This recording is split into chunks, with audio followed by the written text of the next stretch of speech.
Relax, sit down. Just pick your feet up and breathe. Come on and smile. Don't frown. Don't get in an uproar and leave. Now, I don't mean to analyze you like some knockoff Sigmund Freud. They may be out to get you, but don't get so paranoid. Come on, relax. Sit down and have another drink on me. Hello out there in podcast land, and welcome to Volume 2, Episode 3 of Dead Kitchen Radio, the Keith R. A. DeCandido podcast. I remain, now and forever, Keith R. A. DeCandido. Sherlock Holmes is a character that I've always kind of liked, but for a very long time it was really just a vague interest. I'd seen adaptations here and there, obviously. It's kind of hard to avoid them, and I liked some of them, didn't like others, but I never really got into them with the same serious fanaticism that I did other things like, Star Trek or Doctor Who or any number of other things. It's kind of hilarious, really, given my own predilection for procedurals, my fandom of things like, cop shows and police procedurals and mysteries and other things. While the detective story was invented by Edgar Allan Poe with his story The Murders in the Rue Morgue, it's Sir Arthur Conan Doyle who popularized the genre with his tales of Sherlock Holmes, the infamous consulting detective. But it wasn't until about 10 years ago or so that I finally sat down and actually read Conan Doyle's tales. I gotta say, the stories are fascinating, and also gotta say that they're tremendously flawed. Conan Doyle didn't take them all that seriously. He viewed them as potboilers that he just tossed off for fun and profit, not anticipating that they would be as popular as they were. Hilariously, given the detail-oriented nature of the main character, details in the stories themselves are often inconsistent and changeable, sometimes within the same story. He just didn't give it the same attention he did to some of his other work. Hilariously, and famously, he wanted to get rid himself of the Holmes character, so he killed him off in The Adventure of the Final Problem, which is quite possibly the worst story in the English language. Really, it's an abominably bad story, and it boggles my mind how many times people will do adaptations of Sherlock Holmes in some form or other and feel the need to include Moriarty in them. This is true, still true today. The Robert Downey Jr. films had to include Moriarty. The both Sherlock and Elementary have had to include Moriarty. And he's such a minor, inconsequential character. Well, maybe not inconsequential, but he's a minor character and a bad character. We don't even really hardly see him in The Final Problem. He's just this mysterious figure. It's awful. And I don't understand why everybody is so obsessed with Moriarty. He's the least interesting part of the entire Holmes canon, but people keep putting him in there anyhow. Even with all these flaws, though, Conan Doyle created an absolutely superb character, one that has endured and thrived long past Conan Doyle's death. He's inspired tons and tons of excellent work. From Nicholas Meyer's novel, The 7% Solution, which was adapted into a superb film starring Nicole Williamson, Alan Arkin, and Robert Duvall, which, by the way, is the best use of Moriarty I've ever seen. It's a wonderful repudiation of The Final Problem. There's Laurie R. King's stellar Mary Russell novels, which are a classic example of why there's no such thing as a bad idea, as these novels are a terrible idea. Mary Russell is your classic Mary Sue character who, a young woman who finds Holmes in retirement, taking care of bees in Sussex, and falls in love with him, becomes his apprentice, is as smart as he is, and all sorts of other stuff. It's this sort of wish fulfillment stuff that bad fanfic is made out of, and yet Laurie King's novels are brilliant. The Mary Russell novels are among the best being written today. They're just amazing. King is a phenomenally good stylist. Just absolutely superb. And I strongly recommend those books to anyone. There's the many film and television adaptations, both starting with like the Basil Rathbone movies of the 1940s, to the Jeremy Brett TV series of the 1980s that deliberately adapted the entire Conan Doyle canon into screen form, to the current modern takes on Sherlock from Benedict Cumberbatch on the BBC and Johnny Lee Miller on CBS, to the aforementioned Robert Downey Jr. films, to Mr. Holmes with Ian McKellen, and on and on and on and on and on. Part of the fun can be to reinterpret Sherlock for other times and places, the way that Cumberbatch and Miller have. And to that end, editors Michael A. Ventrella and Jonathan Maberry have teamed up to put together an anthology series called Baker Street Irregulars. The only requirement for these anthologies are that A, you tell a Sherlock Holmes story, and B, that story take place anywhere but Victorian London. Or if it does take place in Victorian London, Sherlock must be different in some other way, like, say, he's a vampire or something like that. At the moment, there are 2 anthologies that have been commissioned. The first will be out this month from Diversion Books, and I have a story in it. There will also be a volume 2, which will be out sometime in 2018, and I've got a story in that as well. Michael and Jonathan are finalizing the table of contents for that one, even as I speak. For my part, what I thought it would be fun to do is a modern take that goes even further afield than those of Sherlock and Elementary. And besides, why do either Holmes or Watson have to be white guys? Hence, the tales of Shirley Holmes and Jack Watson. The former is a small, skinny young woman somewhere on the autism spectrum who is brilliant if difficult, and who sometimes solves puzzles for people. The latter is a large African-American man in his final year at Columbia University's medical school doing field work at Columbia Presbyterian after serving as a medic in the U.S. Army in Afghanistan. Part of the conceit of these Shirley-and-Jack stories, of which, admittedly, I've only written 2 so far, but still, it's the approach I'm taking, is I specifically want to do modern takes on actual Conan Doyle stories. This is not always easy. Some of the stories he told are impossible to modernize, either due to changing cultural mores or more advanced technology, not to mention the fact that the brilliant deductions of Holmes's time are things that most police detectives today would notice as a matter of course. So the notion of a police force even needing a consulting detective strains credulity. It's in fact the biggest problem I have with both Sherlock and Elementary. But still, at least with the 2 stories I've done so far, I've managed it. For Baker Street Irregulars, the first volume, which will be out this month, I have written Identity, which I'm going to read for you shortly. I've also written a story for volume 2, which is called The 6 Red Dragons. Both of these are updates of existing Conan Doyle short stories with Sherlock Holmes and John Watson, and I'm looking forward to eventually writing a story that introduces Ira Adler. Anyway, without further ado, here is Identity, coming out this month in Baker Street Irregulars. Identity, an adventure of Shirley Holmes and Jack Watson, by Keith R. A. Candida. I hated oncology rotation. I never told anybody this, because nobody gave a damn. I was a 4th-year med student. It was December. Everybody who mattered at the hospital, basically a mess of people, none of whom were me, got the first shot at vacation, including all the oncologists at New York Presbyterian, which meant I pinch hit for whoever they told me to. This week it was Dr. Antropov. Mostly it just meant seeing people who had regular treatments who were on a strict schedule. Anything that needed more than your basic babysitting wasn't going to happen until Antropov got back, which meant I was going to spend my week supervising ongoing chemotherapy and radiation treatments. Monday morning, my first appointment was Martha Hudson, in for her weekly chemo. She was a white lady in her 40s, looking haggard like most chemo patients. Her chart told me that she was most of the way through month number 2 of chemo for endometrial cancer, and that 4 months ago she had a hysterectomy.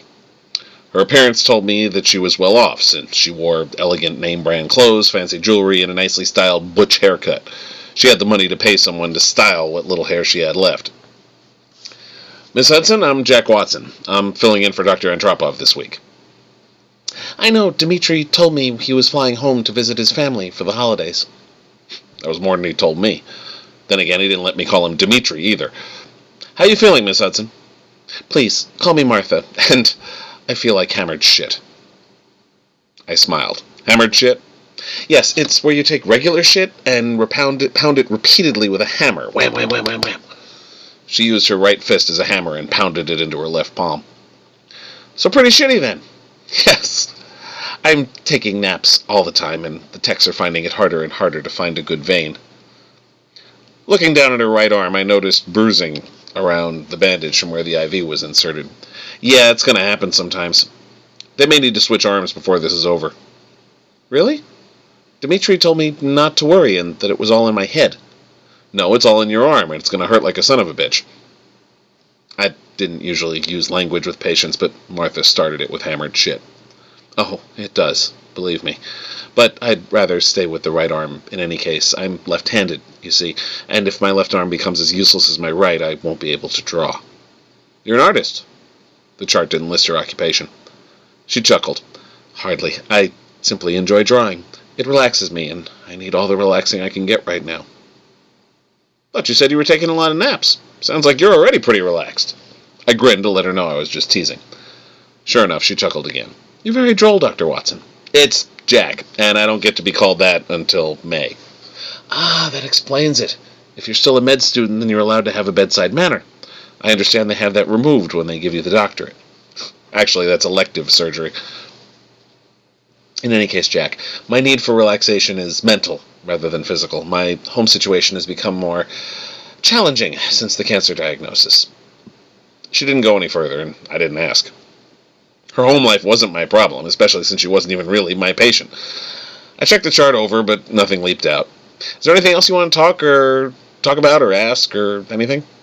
No, I'm fine. I mean, I'm not fine. I'm undergoing chemo, but the alternative is far worse. I just wish... She cut herself off. Never mind. Are you attending Columbia's med school? I nodded. Yeah, I did 2.5 years at Hopkins, then I joined the Army. Once I got back from Afghanistan, I enrolled in Columbia to finish off. Oh, so you're from Baltimore? Originally. After I got home, I needed a fresh start, and I heard this was a hell of a town. She smiled. Oh, it very much is, Jack. In fact, the Bronx is up, and the Battery is down. Yeah, and I get to ride in a hole in the ground every day. I'd left my smartphone on the desk, and it buzzed, vibrating an inch to the left. Excuse me, I said as I grabbed it. I'd learned the hard way to make sure that I checked my text messages as soon as I got them. Otherwise, the docs who needed me to run some errand or other right now, this second, would get all pissed. But it turned out not to be a doctor. Damn it! What's wrong? Martha asked. I shook my head and put the phone back down. Sorry, just found out I didn't get the apartment I was shooting for. She looked at me funny, and I added, I'm rooming with a guy who has a place on 84th. It's rent-controlled, 2 bedrooms, and we're both grad students, so we're never home to get in each other's way. Unfortunately, it's going co-op in the new year, and my roomie just decided to take campus housing at Columbia. You're not doing that? I hate dorms. Too much like the barracks. Well, that makes sense. She put a finger to her chin, and then let out a long breath. I'm sorry, Jack, I'm starting to fade. Is there anything else? I looked at the chart again, but that was just to make it look good. No, we're done for now. Next week is your week off, and Dr. Antropoff will be back in the new year, so he'll take care of you then. She nodded and slowly got to her feet. Oh, not good. You okay to get home? I have a car service. It's not far in any case. I'm right over on Riverside Drive. She looked at me. You're a very good listener, Jack. Might I be so forward as to make you an offer? One that will solve your housing problem? I frowned. I guess. I have a niece. She's, well, difficult. And she needs a companion, someone who listens well and can engage her without asking what she deems to be stupid questions. That was me until a few months ago, but, you know. With a nod, I said, right.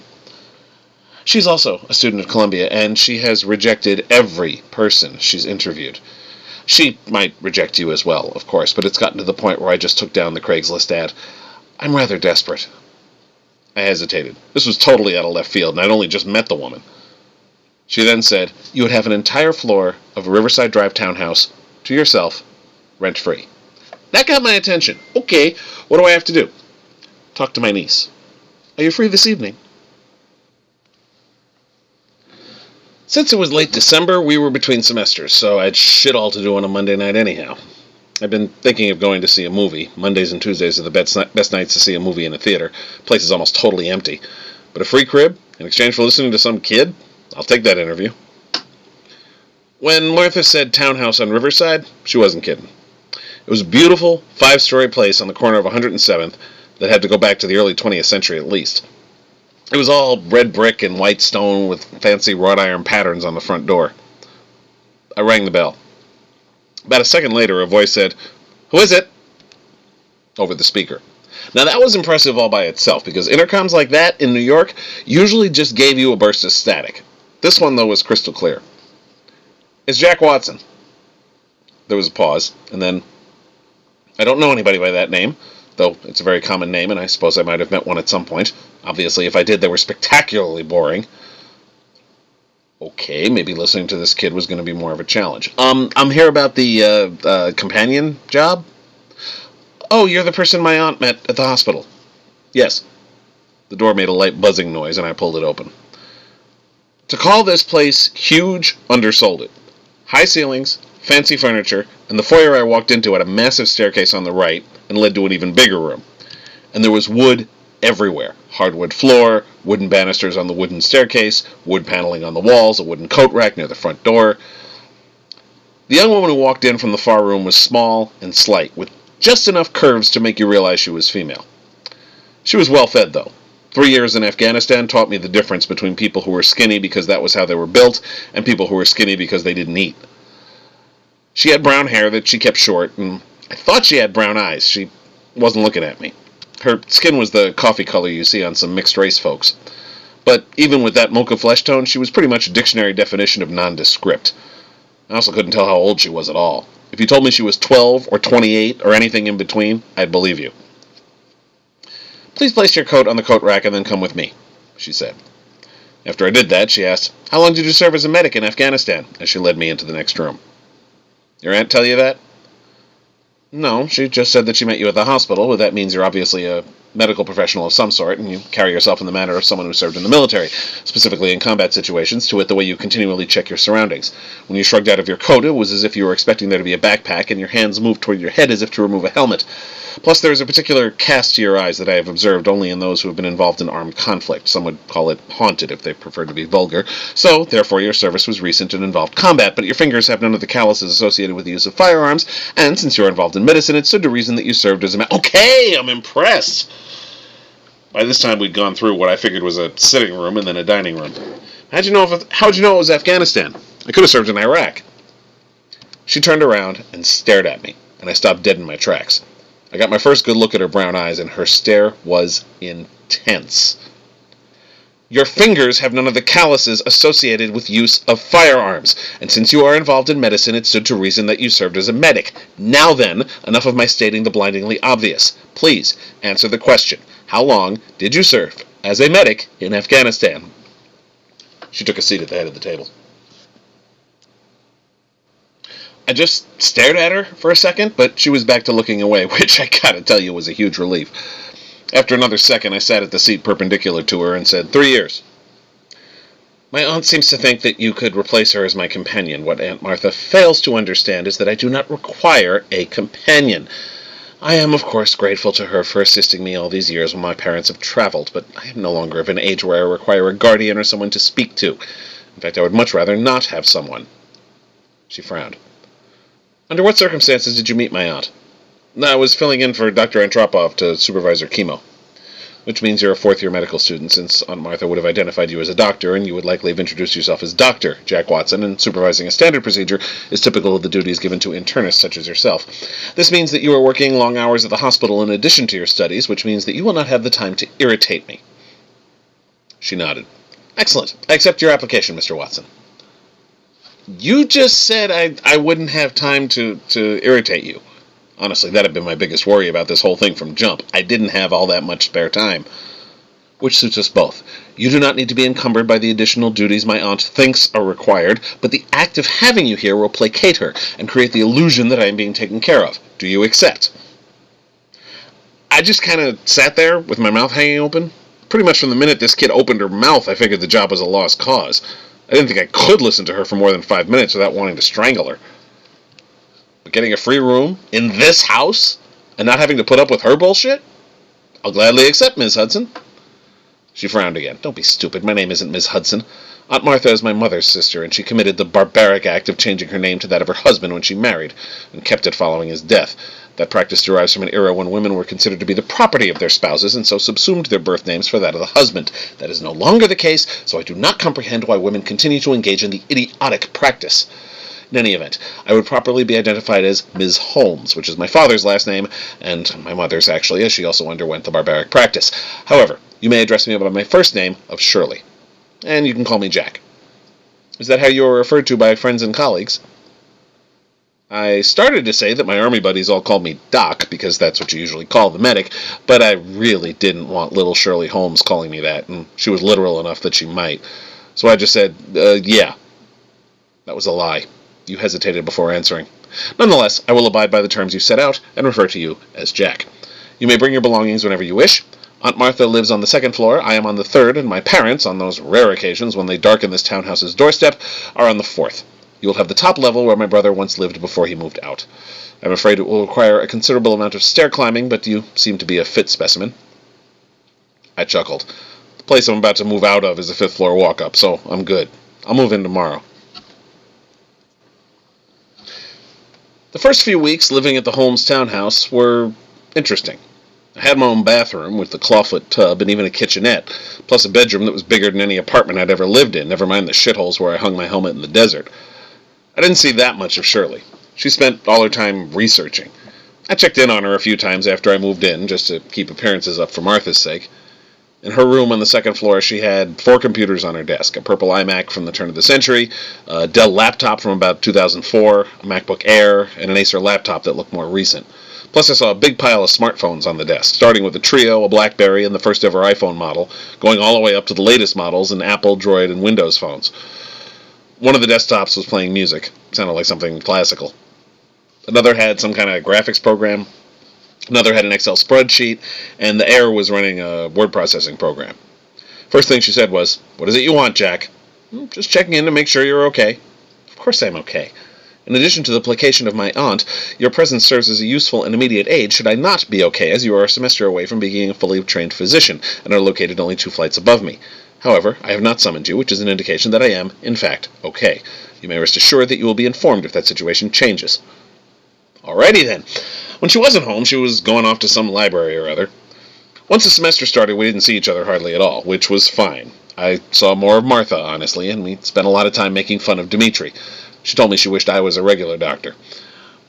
One Friday night, I came back from the hospital to see a tall Indian woman standing outside the front door. She was staring at the wrought iron pattern. "Can I help you?" I walked up to the door next to her. "Do you live here?" She spoke with an accent that sounded a little British. "I do, yeah." "Oh, is this Shirley Holmes's place?" Yeah, it is. I rent out the top floor. You here to see her?" "I think so."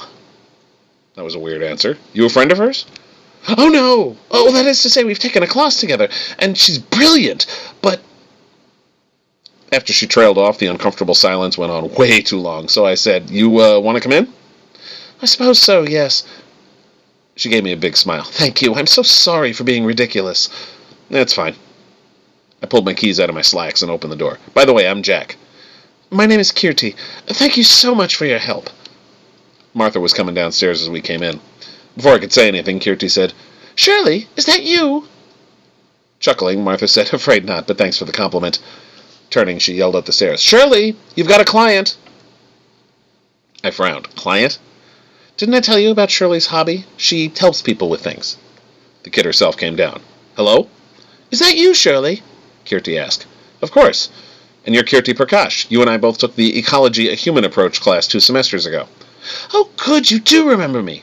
"I remember everything. Well, everything important, and many things that aren't, including every excruciating moment of that class. I should have realized from the name that it was a waste of time. It isn't as if there's such a thing as a robotic approach to ecology." Shirley took Kirti into the sitting room, and I was about to go upstairs. Martha, though, stopped me. "Stay. You should watch this." "Watch what?" "My niece in action. Trust me." I was about to say no, but I was curious, and besides, I was supposed to be Shirley's companion. Maybe I could help with whatever Kirti's problem was. This time, Shirley took her meeting in the sitting room. In the weeks I'd been in the townhouse, I hadn't been in this room except to walk through it. There was a back staircase to the kitchen that I used occasionally if I needed something that wasn't in my own kitchenette, but otherwise I didn't hardly use the first floor except to walk in and walk out. Shirley sat in a nice easy chair that was pretty well worn, but it looked real comfy. Kirti sat on the couch, and I took a smaller chair that was near the big fireplace. First thing Shirley said was, "I take it your shift at Starbucks just ended."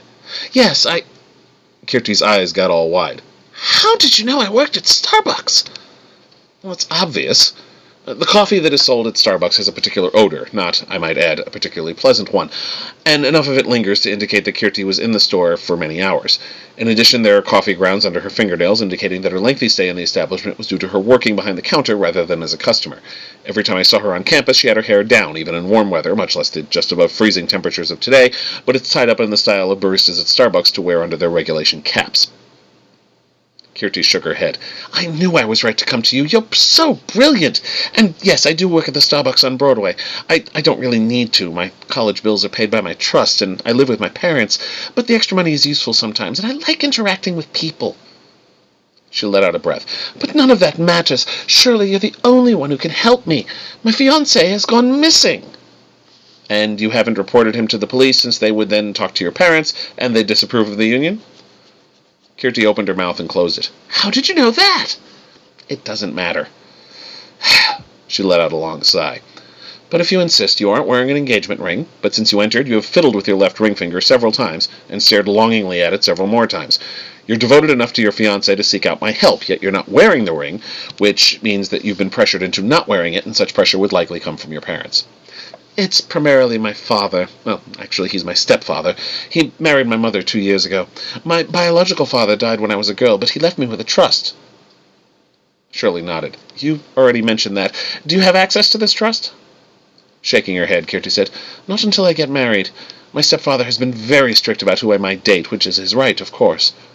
I snorted and then turned it into a cough so I didn't piss Kirti off. He doesn't even like me to go to parties. The last 6 months or so he's been particularly adamant. I still go, but usually only when he's away on business. He travels a great deal for his job. You met your fiancé at one of these parties? Kirti nodded. His name is Jose Hernandez. We met at a party at a friend's apartment on 117th Street. He was off in the corner, not talking to anyone, and wearing dark glasses, even though we were inside and at night. I was attracted to him right away. He's completely bald, but with a thick beard, and I've always found that look to be rather sexy. She got a shy smile when she said that. In any case, I struck up a conversation. Turns out he's been very sensitive to light his whole life, which is why he wears the tinted lenses. I had a difficult time speaking to him at first, because his voice is very quiet, so I could hardly understand him, but we went up onto the roof of the building, and then I could hear him properly. He used to be in the army, and he was wounded in the throat when he served in Iraq, and it damaged his vocal cords. That's why he grew the beard, to cover the scarring. You began dating after that party? Shirley asked. Yes. We went out twice, but once my stepfather returned from his business trip, we didn't see each other. I told him I met someone, and he was furious that I went out with a man he didn't know or approve of. The fact that he's a Latino didn't help matters, unfortunately. My parents are very old-fashioned. I swallowed another snort. That much was kind of obvious. Unfortunately, Jose has become very skittish after that. We texted each other constantly, and he said the most wonderful things, but he was afraid to see me for fear of what my stepfather would do. But we did get together a few times when my stepfather was away on business, and on one of those dates, he proposed. It was so romantic. We were at the Metropolitan Museum of Art, and he suddenly got down on one knee and gave me the ring. He not only asked me to marry him, but to swear eternal devotion to him, which of course I did. We promised each other right there at the Temple of Dendur to always be true to each other. We agreed to marry the next week. Since you keep referring to Jose as your fiancé, I take it he disappeared before the wedding? Kirti let out a huge sigh. Yes. We were to meet at the courthouse a week and a half ago. He met my mother and I at our apartment. I couldn't help but blurting out, Wait, your mother? You said your parents didn't approve. My mother changed her mind after he proposed. She said that all that mattered was that I was happy. But he forgot the wedding ring, so he had to go back to his apartment. He put my mother and I in a cab and said he'd meet us at the courthouse.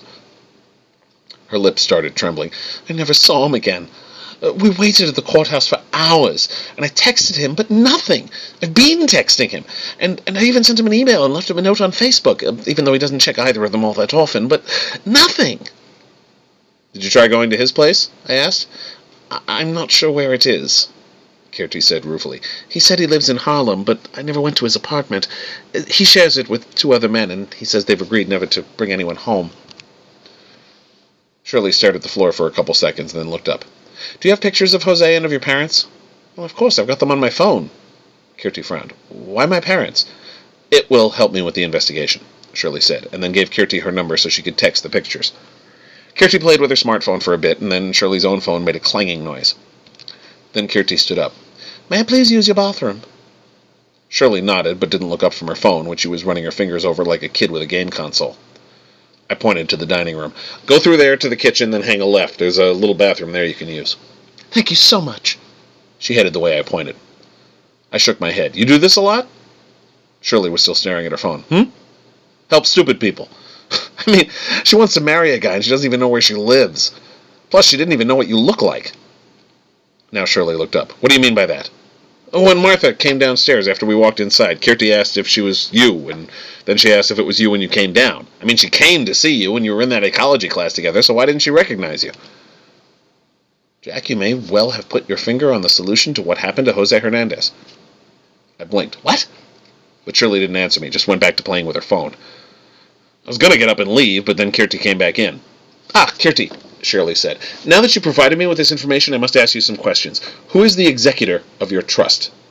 "My parents, until I marry, at which point I control it," as I suspected. "What are your parents' full names?" "My mother is Nipa Kapoor, and my stepfather is Ganesh Kapoor." "What do they do for a living?" "Well, my mother keeps house, of course, and my stepfather is a vice president for Chase Bank. I'm not sure which actual office he's in, but it's somewhere in Midtown. Anyhow, they have him travel a great deal, and I believe he goes from branch to branch for his work as well." Shirley started typing furiously with her thumbs on her smartphone, probably noting down all that info. "Next, would you please describe me?" Kirti blinked. "I'm sorry? Tell me what I look like." Kirti's mouth just kind of opened and shut. "I mean, you have medium-sized hair, and... I'm sorry, I don't understand what this has to do with finding Jose." "I'm just confirming something Jack noticed. Are you familiar with a condition known as prosopagnosia?" "No," Kirti said, but I was nodding my head. "Face blindness. Basically, it means you have trouble recognizing people, even if you've met them before. It was more complicated than that, but unlike Shirley, I was just as happy not to bury people in jargon and long-winded explanations." "Oh." Kirti sounded confused. "I do have difficulty with that, but I'm still not clear as to what any of this has to do with Jose." Shirley stood up and held her smartphone display out toward me. "Jack, this is a picture of Ganesh Kapoor." I looked at it. It showed a dark-skinned man with hair that had enough product in it to count as a deadly weapon. He had a sharp nose, wide brown eyes, and small ears, and was clean-shaven. Also, he was wearing a gray suit. "Okay," I said with a shrug. Then she swiped a finger across the display and showed it to me again. "This is Jose Hernandez." I looked at a bald guy with a thick beard. He was wearing shades and just a sweatshirt and jeans. And then I saw it. He had the same nose and the same ears. I shook my head. Shirley then turned to Kirti. "Is it reasonable for me to assume that your intention is to wait until Jose is found and marry him?" "Of course! Why do you think I want you to find him?" "And until that time, your mother and stepfather are in control of your trust?" "Yes." Shirley nodded. "Excellent. I will take on your case, and I promise that I will have Jose's location by this time tomorrow." I shot Shirley a look.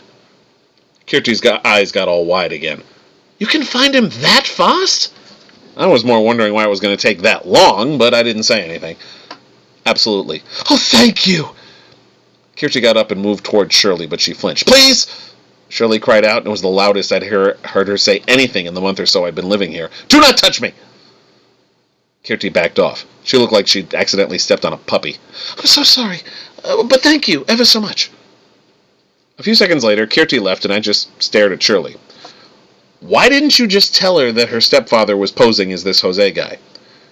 "Were you not even paying attention, Jack? Every time I state the obvious, the person to whom I provide the statement asks for proof. You can't just accept that I know you served as a medic in Afghanistan or that Kirti works at Starbucks. I must explain it.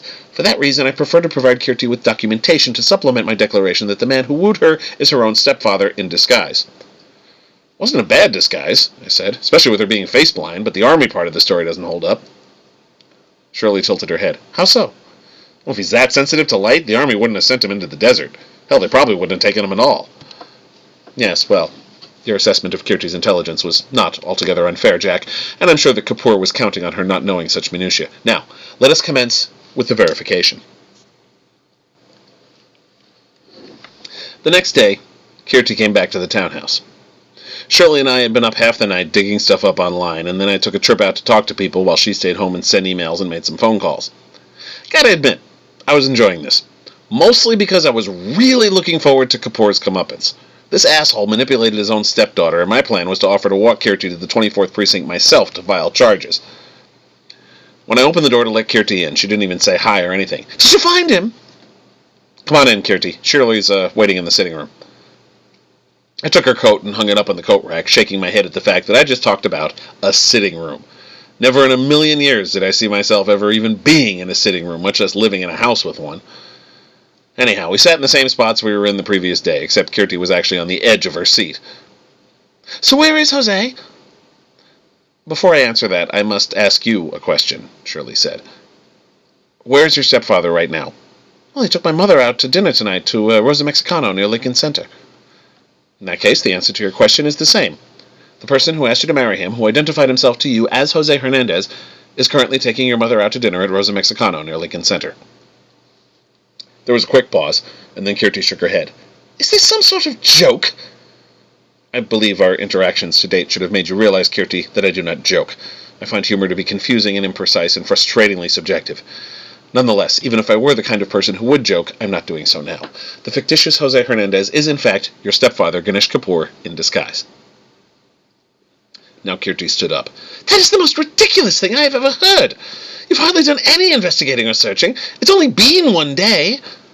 I actually made this particular determination yesterday before we finished talking. With Jack's help, I spent the last 24 hours acquiring evidence, since I assumed that, despite the fact that you specifically came to me because of my brilliance, you would not simply accept my word. This is the most absurd thing. I got up out of the chair and put a hand on her shoulder. Look, Kirti, I know it's hard to accept, but hear her out, okay? Trust me, you need to listen to her. Kirti stared at me for a few seconds, then let out a noise like a burst pipe and sat back down, folding her arms. Very well.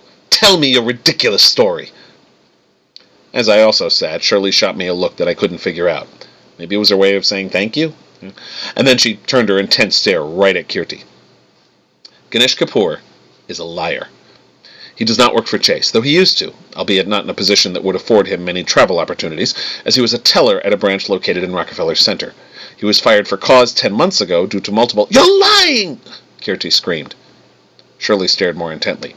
He was fired for cause 10 months ago due to multiple sexual harassment complaints from both coworkers and customers. And I am not lying. I never lie. I find it even more irritating than humor. Kirti, I talked to the bank manager, I said, leaning forward, and she told me all of this. I didn't mention the part about how I told the woman that I was Kapoor's doctor and that I was worried about his mental health. She was reluctant to say anything until I said that last part, and then she couldn't shut up about what an awful guy he was and what he did. He allowed himself to be fired so he could collect unemployment while he searched for another job, but was unsuccessful. However, not wishing to be viewed as unable to support his new family, he pretended to work, having already talked up his job as something far greater than what it truly was. At that point, he realized that he had control over your trust and would continue to do so as long as you remained single. So he became stricter regarding your dating practices and, at the same time, created a simple disguise. A false beard covered his non-existent wound that was his excuse for altering his voice. He contrived a reason to wear tinted lenses, and he removed his toupee. That would combine with your prosopagnosia to make the disguise effective. Living with you for so long made him aware of your habits and your preferences, and he played to them while pretending to be Jose. He kept other details vague, and also chose a very common pseudonym that would discourage attempts at an online search. I just nodded. Shirley had checked whitepages.com and found more than 100 men named Jose Hernandez in Manhattan alone. His proposal was sufficiently romantic that you could not possibly have said no, and then extracted a promise from you to always be true only to him, thus decreasing the likelihood of you even finding another relationship, much less someone to marry, after his disappearance, which was, in fact, him simply removing the disguise and becoming Ganesh Kapoor full-time again. Thus, he has guaranteed indefinite control of your trust, allowing him to maintain the fiction of his being a bank vice president to the general public. Kirti was just shaking her head and looking away. No, I don't believe you. Shirley, though, was relentless. I also was able to obtain the financial records of Ganesh Kapoor. She pulled a first-generation iPad up off the floor and handed it to Kirti. As you can see, he has been making weekly transfers from the bank that houses your trust to his own account. I shuddered again. This civilian kid had no business getting her hands on financial records. I had asked her that morning where she got it, and she had just said, a friend of the family. Since she didn't lie, that was actually true, but she wouldn't tell me anything else past that. Kirti stood up, tears running down her cheeks. I can't believe you would say this about my father! Maybe I will go to the police. It's obvious you don't understand a thing about what I'm going through. Jose loves me, and I will find him! And then she just walked out. She probably would have slammed the door, but the wrought iron was too heavy for that. Shirley was staring at the doorway to the foyer through which Kirti had just stomped out. Her mouth was hanging open, and she had a look on her face that I'd never seen before. Confusion. I don't understand. I provided her with incontrovertible proof. The bank records alone should have done it. This makes no sense to me. Actually, it's pretty simple. I doubt it. She shook her head derisively. If I can't figure it out, I'm not clear as to how you might. I ignored the dig. She's in love. What? More confusion. How can she possibly love someone who doesn't exist? I sighed. Look, Kapoor did his job way too well. Kirti's in love with Jose Hernandez, and nothing we say is going to change that. She won't believe anything bad said about him. She looked at me like I was nuts. And this makes sense to you? Chuckling, I said, I don't know if I go that far, but at the very least I can understand it. I looked over at the doorway. Hell, I wished I loved someone enough to be that stupid about. There's nothing in the world that justifies stupidity, which you'd think would mean there'd be less of it. She sighed. Oh, well, it was an interesting problem at the very least. Very engaging. And you were quite helpful, Jack. I would not have known of her prosopagnosia without you, and that was the key to the problem. She would surely have recognized her own stepfather, even with the false beard and dark glasses and false voice, but for that. Also, your verification of his employment history was quite valuable. That required prevarication, which is not something at which I excel. Wow, you're actually admitting to sucking at something. She almost sneered. I would never admit such a thing, particularly not in such vulgar terms. My lack of facility with lying is by choice, not ability.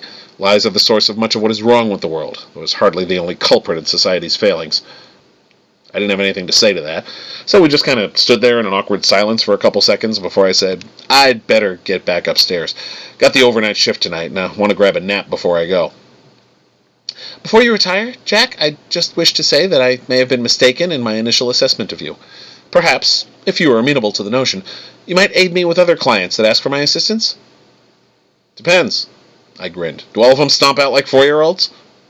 Hardly. In fact, just yesterday I received a prototype for a new smartphone that isn't actually on the market yet, which was sent in gratitude by one of my previous clients. I was going to spend the evening testing its capabilities. I smiled. You do that. I'm going to take a nap. Wait, she said testily. What? She sighed. You haven't answered my question, Jack. Please do so before departing. I remembered her comments on humor, which probably extended to sarcasm. Yes, I'd be happy to help you out if I can. Good. Then she turned and headed toward the kitchen without another word. Definitely not what I was expecting. Maybe hanging out with this kid was going to be more interesting than I thought. Baker Street Irregulars will be available this month, March 2017, from Diversion Books via all the usual online retailers. If you're attending the Heliosphere convention in Tarrytown, we're having a launch party that will debut the anthology on Saturday, the 11th of March. I'll be there, co-editor Michael A. Ventrella will be there, and both David Gerald and Hildy Silverman, among others who have contributed to the volume, will be there as well. In fact, let me give you the entire table of contents, or at least the contributors and the takes on them, because I think you will really enjoy this. It's a lot of fun. Besides my own identity, where Sherlock is a young girl in modern New York City, Mike Strauss did a story called Locked, in which Sherlock is the host of a reality show. Jodi Lynn Nye's The Scent of Truth has Sherlock as a dog-like alien, so it's a science fiction story. Reich Spoor wrote The Adventure of the Reluctant Detective, in which Sherlock is not what he thinks he is. Hildy Silverman did, I hinted at Sherlock being a vampire before, that was because of what Hildy did, where she wrote Sherlock as a vampire in A Scandal in the Bloodline. In David Gerald's The Fabulous Marble, Sherlock is a biosynth, augmented, 7% human, upgraded, unmortal, consulting extrapoloid. Say that 10 times fast. Sherlock is a worker in a dystopian world in Jim Avelli's The Scarlet Study, where Heidi McLaughlin has Sherlock as an 18-year-old female college student in Delta Phi. Austin Farmer has Sherlock as a musician in Beethoven's orchestra in Beethoven's Baton. Gail Z. Martin has Sherlock as a transgender detective in modern-day Charleston in The Adventure of the Melted Saint. Martin Rose has Sherlock as an automaton in a near-future Russia in Automatic Sherlock. Beth W. Patterson has a story called Code Cracker, in which Sherlock is a parrot. Get it? Cracker, Code Cracker. Yeah. Anyway, And finally, Jonathan Maberry, the co-editor of the book, has a story called The Hammer of God, in which Sherlock is a nun who works as a field investigator for the Office of Miracles. This is a delightful anthology, and I hope you enjoyed my identity that I just read, and I hope you are intrigued enough by all of this to pick up the book. It's really a wonderful collection. We're putting together Volume 2 right now, or Mike and Jonathan are putting together Volume 2, and there will be more Shirley-and-Jack, and I'm hoping to do more with Shirley-and-Jack elsewhere, because I really enjoy writing them. Also out now are the 3 Super City Cops novellas, which I talked about on Dead Kitchen Radio 2 months ago, Avenging Amethyst, Undercover Blues, and Secret Identities. There will be audio versions of those soon as well, in addition to the prose versions, which are available as ebooks. The first 2 books in the Tales of Asgard trilogy, Marvel's Thor Dueling with Giants and Marvel's Sif, Even Dragons Have Their Endings, are both out. The third book, Marvel's Warriors 3, Godhood's End, is due very soon. I think it'll be out in May, but definitely in the spring. You can also pick up my Stargate SG-1 novel, Cully's Wrath. I've got stories in several anthologies that are out right now. There are more Super City Cop stories in With Great Power and The Side of Good, The Side of Evil. I've got a Cassie Zukov story in A Baker's Dozen of Magic, an award-nominated story in The X-Files Trust No One, a novella in the third book of the Limbus Inc. Shared World anthology that also includes stories by Jonathan Maberry, Laird Barron, David Liss, and Shauna McGuire.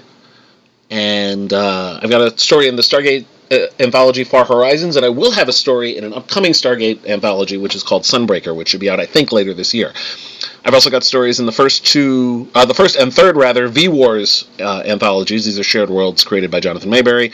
I've got a story in the alternate history anthology Altered States of the Union, and I've got a story coming out in April in the anthology Aliens Bug Hunt, which ties into the Aliens movie series. That'll be out in April, and I will be talking about that on next month's Dead Kitchen Radio.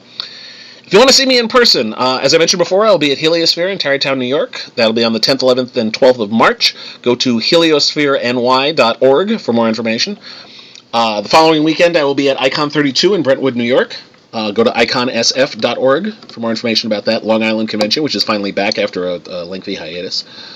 And then the weekend after that, I will be in Baltimore for Regeneration Who 3, the East Coast's largest Doctor Who convention. I'll have a table there, and I'll be doing panels. Go to regenerationwho.com. First 2 weekends in April, I will be at conventions as well. The 1st and 2nd of April, I'll be at the Central Pennsylvania Comic-Con in York, PA. Go to centralpacomicon.com for more info. And I'll also be appearing at Lunacon 2017, which is also in Tarrytown, New York. Go to lunacon.org for more information. That's on the 7th, 8th, and 9th of April. I will be there as one of the musical guests. The Boogie Nights, my band, will be the musical guests at that convention. Also, looking beyond that, I've got Zenkaiken 2017 on the last weekend of April in Lancaster, Pennsylvania. Balticon in Baltimore over Memorial Day weekend. I will be the Toastmaster at In Conjunction in Indianapolis over 4th of July weekend. And I will also be returning to DragonCon in Atlanta over Labor Day weekend. Dead Kitchen Radio is a monthly podcast discussing all things crad. Go to see us on the web, which will include show notes at deadkitchenradio.wordpress.com. You can also like Dead Kitchen Radio on Facebook. You can leave comments at the aforementioned website or Facebook page. You can also send email to me at keith@decandido.net. You can comment at my blog or my Facebook page. You can find gateways to those places at decandido.net. You can also follow me on Twitter at Kradec, Kradec, and on Instagram at Crad418. Dead Kitchen Radio is recorded by Keith R. DeCandido, produced and edited by John S. Drew, with music by Stephen Rosenhaus. Dead Kitchen Radio is a proud part of the Chronic Rift Network. For more information about that network of pop culture podcasts, go to chronicrift.com. Until next time, this is Keith DeCandido saying good night. Now what goes will come around again, and forgive my being crass, but you know those boots of karma will just kick them in the ass, so just relax, sit down, and have another drink on me, and have another drink on me.